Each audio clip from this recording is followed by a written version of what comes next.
Kasi yun ang gusto po ni Lord sa atin, di ba? Katulad ng sinabi sa Ephesians chapter 2 verse 19, you are no longer strangers and foreigners, but fellow citizens with the saints and members of the household of God. Bakit po sinabing foreigner? Kasi po, nung panahon ni Kristo, lahat po ng hindi Hudyo, hindi lahat, hindi, lahat ng taong hindi pinanganak sa Israel, ang tawag po nila Gentile. Kasi hindi sumasamba sa totoong Diyos.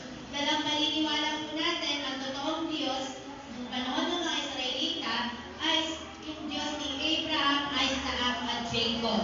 So po, yung pamalugi. Kasi kung hindi ka Israelita, paano na? Diba? Paano kung hindi ka pinanganak na Israelita, tayo na lalo na tayo, Pilipino tayo. Gusto natin sumamba sa toong Diyos.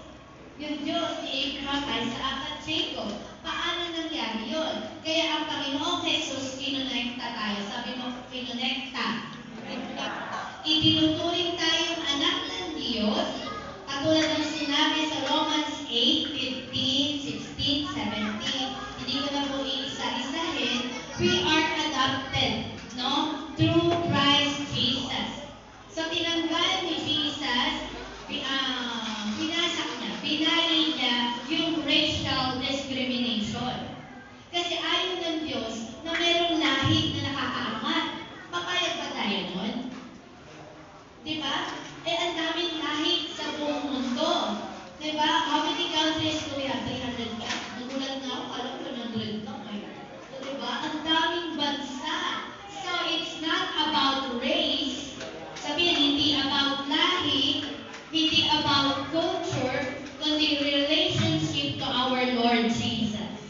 Kaya nga sa verse 16, anong sabi dyan? It is our spirit.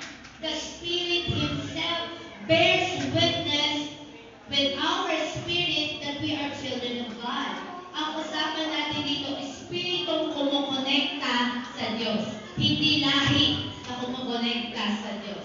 Hindi pinagmulan natin, kundi yung Espiritu natin ang kumukonekta sa Diyos sa pamamagitan ng ni Jesucristo. Amen po ba? Kaya walang lahi. Walang maliligtas dahil sa lahi. O dahil ikaw, Hudyo ka, lahat kayo, sigurado lang maligtas, wala pong ganon. Diba? Walang ganon. Dahil kayo mga Chinese, kayo ang mga makakaangat, walang ganon. Diba?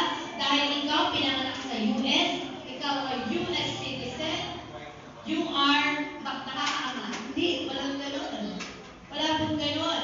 No, ang tinutukoy po dyan, we are children of God through connecting our spirit to the Lord. Paano kumonekta? Siyempre, nananalangin ka sa Panginoon.